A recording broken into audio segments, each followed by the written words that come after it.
con esa reunión de la Fed, con ese dilema que ya hay en Estados Unidos de igual hasta no bajan ni tipos, ¿no? Ha cambiado mucho el panorama de principios de año ahora se habla de una o dos bajadas o ninguna. ¿Cómo ves tú todo esto? Tiene un papelón, ¿no? Powell en esta conferencia. Ahora que parecía que volvían a tener el toro por los cuernos, este descuelgue discursivo de la inflación ya está solucionada, ya vamos a bajar tipos y que en la realidad te golpee en la cara, a ver, tampoco digo que le haya tirado por los suelos, pero aún así no se está cumpliendo el guión que tú trazaste. Lo interesante será qué tono va a adoptar. La pregunta es, si no se daña parte del mercado laboral con un nivel de consumo importante, con un mayor gasto por parte de incluso clases más bajas de Estados Unidos, tirando de tarjetas de crédito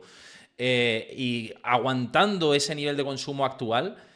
el camino no es más inflación, que es lo que estamos viendo hasta ahora y que puede progresar durante los próximos meses, a menos que tengamos destrucción en el mercado laboral.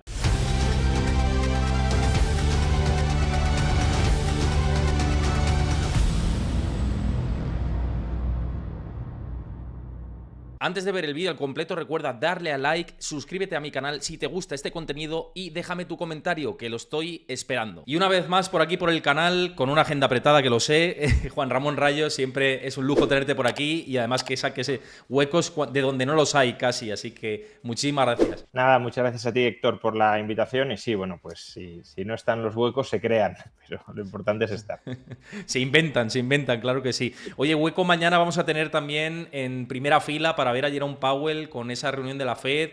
con ese dilema que ya hay en Estados Unidos de igual hasta no bajan ni tipos, ¿no? Estaban comentando algunos bancos de inversión, incluso en el caso más catastrofista, cosa que ahora mismo no está encima de la mesa, algunos como Bank of America dicen si el petróleo se va por encima de 100, 110, 120, puede que hasta los suban 25 puntos básicos. Esto no está ahora mismo en hoja de ruta, ¿no? Pero esto lo que te quiero decir es que ha cambiado mucho el panorama de principios de año ahora se habla de una o dos bajadas o ninguna. ¿Cómo ves tú todo esto? Tiene un papelón, ¿no? Powell en esta conferencia. Bueno, es un papelón que en parte se ha buscado él mismo, porque su discurso tradicional venía siendo que la batalla contra la inflación pues va en buena dirección, pero que quedaba bastante camino por delante y que no querían echar las campanas al vuelo de manera precipitada y que por tanto irían analizando la situación mes a mes, dato a dato, en lugar de dar una perspectiva de largo plazo muy firme a la que amarrarse porque la incertidumbre era muy grande. Pero no se sabe muy bien por qué. A principios de este año cambió el discurso. Parecía que estaba muy decidido a bajar tipos, adoptó un discurso muy dovish y el mercado, pues ya lo comentamos en su momento, llegó a descontar 6 o 7 bajadas de tipos de interés antes de terminar este año. Claro, eso sería verosímil porque hay razones que efectivamente llevan a pensar que a la Fed le interesa bajar los tipos de interés, entre ellos o entre ellas la situación de debilidad en la que sigue sumido parte de su sistema financiero y también los crecientes tipos de interés que tiene que abonar el Tesoro estadounidense, pero bueno, todo eso es contingente a que la inflación se modere, o al menos a que se modere, a lo mejor no para llegar al 2%, pero la economía entre en recesión, en cuyo caso pues ya dices, bueno, ya no priorizo tanto la inflación y priorizo más el crecimiento. Pero si la economía te sigue más o menos fuerte, que luego veremos si lo está o no lo está, a tenor de los últimos datos de PIB estadounidense, supongo que hablaremos, pero desde luego la inflación no te está bajando, sino que al contrario, te está repuntando suavemente, pero te está repuntando en torno al 3,5%, ¿no? Parece que está ahí como estancada entre el 3 y el 4%, pues ahí te quedas sin mucha justificación para bajadas importantes de tipos, para cambiar el tono de la política monetaria. Claro, el problema es que venimos de una situación de los bancos centrales, finales de 2021, principios de 2022, donde su credibilidad quedó muy tocada. Gran parte de lo que han hecho en 2022 y 2023 se explica por ese intento de recuperar su credibilidad después de que no hicieran clarísimamente lo que tenían que hacer durante bastantes meses. Y ahora que parecía que bueno, volvían a tener el toro por los cuernos, este descuelgue discursivo de la inflación ya está solucionada, ya vamos a bajar tipos y que en la realidad te golpee en la cara como le está golpeando, a ver, tampoco digo que le haya tirado por los suelos y humillado absolutamente. Eso sería si la inflación se hubiese ido al 6 o al 7%. Pero aún así no se está cumpliendo el guión que tú trazaste y claro, ahora la cuestión, veremos, o sea, mañana claro que ha descartado que se vayan a bajar tipos, eso no está en ninguna cabeza, pero lo interesante será qué tono va a adoptar, si va a volver a su discurso de no nos comprometemos a hacer nada en concreto, iremos viendo mes a mes en función de los datos, si adopta un discurso más duro, el panorama ha cambiado mucho y ya no prevemos bajadas de tipos, o si se considera que a lo mejor ahora mismo las expectativas son demasiado pesimistas y que el mercado descuenta demasiadas pocas bajadas y quiere darle un ímpetu al mercado, que creo que no es el momento para hacer ese tipo de cosas, pero nunca se sabe, claro. Claro, estoy de acuerdo contigo en que yo creo que fue muy precipitado, sobre todo a principios de año, decir que la inflación era un bache en el camino, o los últimos recientes repuntes sobre la presión sobre los precios que estaba viendo era como algo coyuntural. Llevamos casi 4 o 5 meses consecutivos en comparación con el mismo mes del año anterior de repuntes, y ya ellos mismos filtran a Wall Street Journal, a la prensa, bueno, igual hemos sido demasiado osados a la hora de decir esto. Vamos a ver mañana qué dice todo esto, pero a mí me parece, y te quería preguntar, ¿no te parece que siguen un poco con ese mismo estigma de años anteriores de estar muy por detrás de la curva? Bueno, muy quizá no, pero por detrás de la curva nuevamente, viendo cómo está otra vez despegando o cómo ha ido despegando los tramos más largos, los bonos de 30, de 10 años, otra vez buscando niveles preocupantes, incluso para futuras refinanciaciones. Bueno, es que la Fed suele ir detrás de la curva. Es muy complicado que vaya por delante de la curva porque tiende a adoptar una posición conservadora. Primero porque el mercado es mucho más potente que la Fed en su conjunto, eso no lo perdamos de vista. Es verdad que el mercado no es prudente que apueste contra la Fed, porque la Fed a corto plazo tiene mucha capacidad para manipular el mercado en su favor, pero la cantidad de operaciones y de agentes que están día a día formando esas expectativas en los mercados en su conjunto es más potente que la Fed y por tanto la Fed, quieras que no, va a remolque. Es verdad que hay momentos en los que tendría que liderar, hay momentos en los que tendría que sorprender al mercado, ya sea en lo restrictivo o en lo expansivo, pero lo normal es que vaya por detrás de la curva y ahí está el eterno debate, ¿no? Si lo que hace la curva es anticipar lo que va a hacer la Fed, porque los mercados conocen mejor a la Fed que la propia Fed, o si la Fed en última instancia se adapta a lo que hace el mercado, ¿no? Porque, bueno, si la economía está muy caliente y las expectativas de inflación repuntan, pues es que a la Fed no le, vamos, el mercado anticipará subidas de tipos y a la Fed no le quedará otra que terminar subiendo tipos si de verdad la inflación aumentara mucho, ¿no? Porque lo contrario sería alimentar todavía más esa dinámica. Ya no digo combatirla, sino alimentarla, ¿no? Y al revés, si la demanda de crédito se te hunde, por ejemplo, porque entras en una recesión fuerte, aunque la Fed mantenga los tipos altos, las condiciones financieras se van a relajar, porque la demanda de crédito te va a caer y por tanto habrá mucha sobreabundancia de capacidad de financiación y ahí la Fed lo que hará será acompañar. Lo raro es que la Fed, tanto por información cuanto por capacidad, se adelante al mercado. Pero yo creo que lo crucial es que el mercado no perciba que la Fed rema contracorriente de una manera contraria a sus estatutos o a sus objetivos declarados. Es decir, hasta cierto punto que la Fed vaya por detrás de la curva, ya digo, es esperable, pero claro, si va por detrás de la curva porque el mercado entiende que está priorizando otras cosas que no debería priorizar, que por ejemplo, imaginemos, hay que subir tipos y la Fed no quiere subir tipos o no puede subir tipos porque está vendida a los intereses financieros del Tesoro y por tanto, aunque se incrementen los tipos de interés de mercado, la Fed va a mantenerlos atados para dar facilidades de financiación a tipos muy bajos, ahí es cuando el descrédito genera, ¿no? No tanto por ir detrás de la curva, que yo creo que eso es algo que el mercado asume que va a suceder, sino por ir contra la curva, si queremos, ¿no? Y ir contra la curva en contra de los objetivos de la Fed, porque, claro, si el mercado anticipara bajadas de tipos y la Fed mantuviera un discurso de seguimos priorizando la inflación y por tanto no los vamos a bajar, pues ahí de alguna manera como que refuerzas tu credibilidad de yo soy mucho más duro de lo que os podéis imaginar y aquí no va a haber ni una décima de inflación. Pero si es al revés, si haces lo contrario de lo que tendrías que hacer y de lo que quiere y espera que haga el mercado, ahí sí hundes tu credibilidad. Ahora mismo la Fed no está en esas. Ahora mismo la Fed está manteniendo unos tipos de interés altos. Es verdad que bueno, abrió la mano a bajarlos y eso pues, puede haber erosionado un poco su credibilidad, tampoco de manera muy determinante. Digamos que se ha metido ella misma en un agujero del que puede salir con cierta facilidad si mañana adopta, por ejemplo, un tono más de halcón. Pero, bueno, habrá que estar atento porque la FED hasta ahora ha tenido cierto tiempo para mostrar mucha dureza y que los mercados la creyeran. Pero cuanto más se prolongue esta situación, más se va a poner en tela de juicio o más se va a poner a prueba del algodón, la independencia monetaria de la Fed. Porque, claro, tipos de interés a estos niveles, no digamos ya más altos, durante más tiempo significa un gasto financiero expansivo para el Tesoro, una fragilidad financiera corrosiva para los bancos, para la banca regional.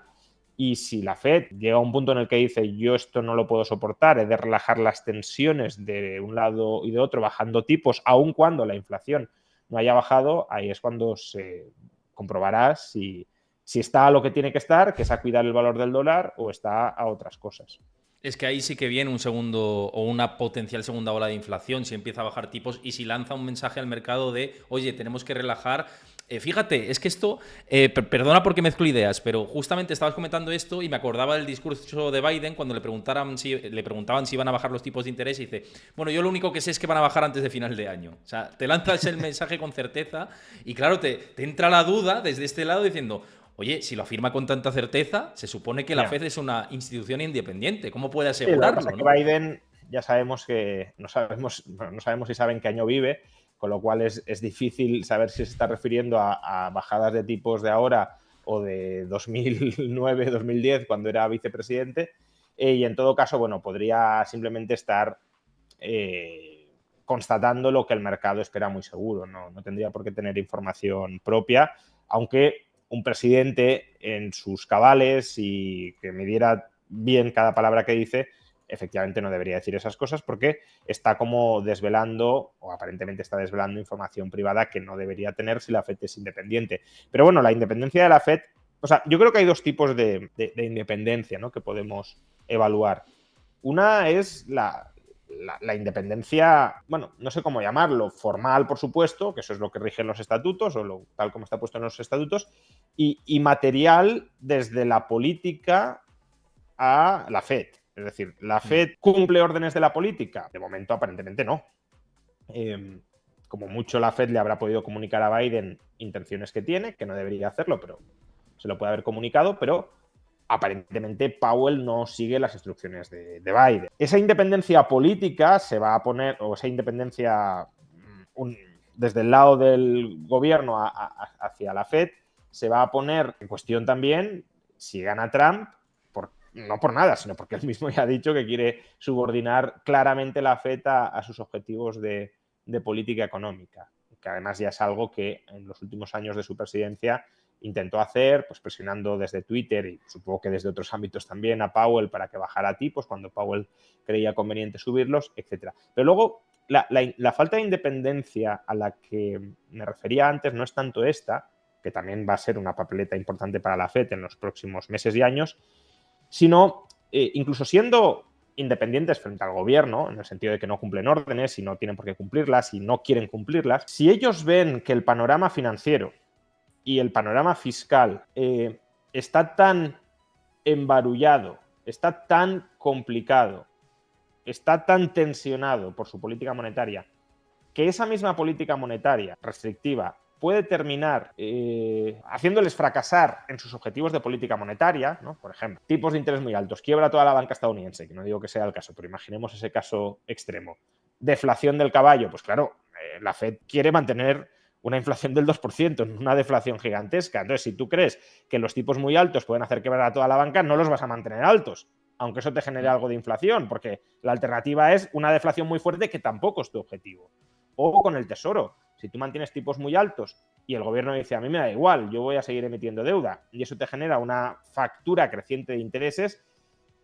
claro, si la FED en última instancia va a terminar topando ahora o más adelante el coste de refinanciación del Tesoro y esos intereses son crecientes, pues permitir que esos intereses crezcan mucho hoy es alimentar la inflación de mañana. Y eso la FED también lo puede saber y decir, oye, pues voy a sacrificar la inflación, no voy a llegar al 2, voy a llegar al 3 o al 3,5 bajando tipos para que la pelota de intereses del Tesoro no crezca tanto, porque si no la alternativa es que en unos años estemos en el 5 o en el 6. Entonces, eso resta independencia a la FED, no porque la FED vaya a seguir las órdenes del Tesoro, sino porque el margen de maniobra que tiene la FED para hacer lo que cree que tiene que hacer con su política monetaria se va achicando por otras circunstancias fiscales y financieras que dominan y predominan sobre sus objetivos más inmediatos de política monetaria. Fíjate, con todo esto también, y por cerrar capítulo de inflación y ligarlo precisamente lo que hacemos siempre, ¿no? De cómo ir sorteando estos escenarios de mercado que tenemos. Pero para ti, con este esquema que tenemos ahora, en el que el mercado laboral aguanta y precisamente tenemos un mercado laboral, unos datos con respecto al mercado laboral durante toda esta semana, tenemos encuesta JOLTS en Estados Unidos, informe ADP de empleo el próximo miércoles y el viernes el dato oficial, que bueno, eso hay que cogerlo un poquito más con pinzas por los maquillajes y ajustes que van haciendo y revisiones constantes, ¿no? Pero sí que es verdad que tenemos datos importantes de empleo. Y esto te lo digo porque la pregunta es, si no se daña parte del mercado laboral con un nivel de consumo importante, con un mayor gasto por parte de incluso clases más bajas de Estados Unidos, tirando de tarjetas de crédito y aguantando ese nivel de consumo actual, el camino no es más inflación, que es lo que estamos viendo hasta ahora y que puede progresar durante los próximos meses, a menos que tengamos destrucción en el mercado laboral. ¿Cómo ves tú ese binomio? Porque al final la cuadratura es lo difícil. Bueno, esa es hasta cierto punto la tesis que han mantenido muchos keynesianos clásicos, como Summers, desde principios de esta oleada inflacionista, ¿no? Que no se conseguirá domar la inflación sin destrucción de empleo, ¿no? A Summers se le ha criticado mucho por esto. Durante algunos meses parecía que estuviese completamente equivocado, porque íbamos aparentemente hacia un aterrizaje suave o ni siquiera aterrizaje, crecimiento económico sin inflación. Ahora ya no está tan claro. No está tan claro. Es verdad que teóricamente, y esto creo que también en algún momento lo hablamos, cabe la posibilidad, es decir, que no es una imposibilidad teórica de que la inflación se modere y sin que la economía pinche. ¿Por qué? Pues porque al final la inflación por exceso de gasto se debe a que tienes una oferta agregada, si lo quieres, una estructura de producción insuficientemente adaptable a los cambios de la demanda y al aumento del gasto. Si tú consigues tu estructura productiva, o sea, aumenta el gasto y esa estructura productiva es capaz de atender ese aumento de gasto con aumento de producción, no vas a tener inflación. Esto es difícil sincronizarlo porque si el gasto te aumenta en partes de la economía que no tienen plena elasticidad de oferta,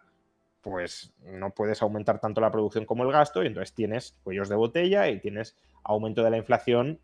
por insuficiente elasticidad de la oferta frente al aumento del gasto. Y es ahí cuando se tienen que recolocar factores productivos, pero claro, si tú continúas incrementando nominalmente el gasto más y más, como que la oferta siempre va por detrás y nunca consigue abastecer con mayor producción el mayor gasto nominal. Claro, si tú has tenido un fogonazo de gasto que te ha aumentado de una vez la inflación y luego se mantiene un crecimiento a partir de ese fogonazo estructural aumentado del nuevo nivel, un aumento del gasto, bueno, considerable, pero que va acompasado con una reestructuración de la economía, traslado de trabajadores, por ejemplo, de unos sectores a otros, que sí es capaz de abastecer a partir de ese momento los aumentos de gasto nominal, bueno, pues en principio podrías tener crecimiento sin inflación, no es imposible. Yo en algún momento comenté que, claro, a la luz de los datos, que parecía que la economía seguía creciendo mucho y que no había, vamos, que la ola inflacionista se estaba estabilizando, pues bueno, barajamos esa posibilidad de que quizá la nueva economía hiciera más fácilmente reconvertibles algunas partes de la estructura productiva, que los bienes de capital se pudiesen trasladar más fácilmente de un lado a otro sin implicar pérdidas de productividad importantes. Pero bueno, esto es algo que es una hipótesis, que es algo que puede suceder, pero que no ha sido lo habitual en la historia y que tampoco sé si es la situación actual. Entonces, Claro, si lo que vemos durante los próximos trimestres es aumentos del gasto nominal por condiciones financieras, pues que permiten esos aumentos, es decir, demasiado laxas en relación con la coyuntura que tenemos y subidas de precios, pues ahí, claro, se reforzaría bastante la idea de que, como sostenían los keynesianos clásicos tipo Summers, que va a ser, bueno, tampoco es que Keynes pensara esto, pero neo-keynesianos clásicos, si lo queremos, que sí sería necesaria pues, la curva de Phillips de toda la vida de si tú quieres bajar inflación, vas a tener que destruir empleo para moderar el gasto agregado, para asentar expectativas y a partir de ahí, desde esa base de destrucción de empleo y de estabilidad de precios, pues reinventar la economía y volver a crecer de manera más o menos sostenida. No lo sé, no tengo una respuesta porque al final, para saber esto, habría que modelizar microeconómicamente el conjunto de la economía, que es algo que, desde luego, yo no he hecho y no me consta que haya hecho nadie en la situación actual. Ha habido algunos estudios que se acercan, por ejemplo, los que intentan desagregar qué parte de la inflación es de oferta y de demanda, se acerca bastante a eso, pero ni siquiera, ¿no? Entonces, lo único que tenemos son los síntomas que nos da la macro, ¿no? Los macroagregados, pero en los macroagregados se mezclan o se pueden mezclar tendencias contradictorias y por tanto es difícil interpretar a veces el sentido de los macroagregados, tener que te suben los precios y a lo mejor te ha subido por algo que no tiene que ver con el aumento del gasto, sino que el fogonazo viene por otro lado, o no te suben a pesar de que la tendencia del aumento del gasto se mantiene. Entonces, interpretar lo macro, que siempre es lo emergente, siempre es el humo que ves por arriba de la economía, es muy complicado y para tener certezas de si los sectores son más o menos adaptables, si la oferta es más o menos elástica sectorialmente, claro, habría que ir sector por sector, mirando cómo cambian las demandas relativas, cómo responden las ofertas relativas a esos cambios de la demanda, y eso es algo que no hemos hecho y por tanto vamos mes a mes viendo cómo evoluciona lo agregado y en función de esa evolución agregada pues interpretamos que los tiros micro irán por un lado o por otro, claro. Luego sí que te quiero preguntar por un tema micro, que antes te lo he mencionado así un poco de pasada, que es el tema de las tarjetas, y te diré por qué, después te lo comento. Pero antes quiero volver a Europa, ¿no? Y Europa relacionado con el tema de inflación, tema de que el PIB parece que sale mejor de lo esperado, parece que puede haber debate de que podamos volver a tener crecimiento y esto, pues o el debate que existe en Estados Unidos de tipos de interés más altos, pues lo traemos aquí, ¿no? Y esto lo vinculo con lo que hablamos siempre, y déjame que comparto pantalla muy rápidamente, un segundito. Y esto lo vinculo a lo que te decía.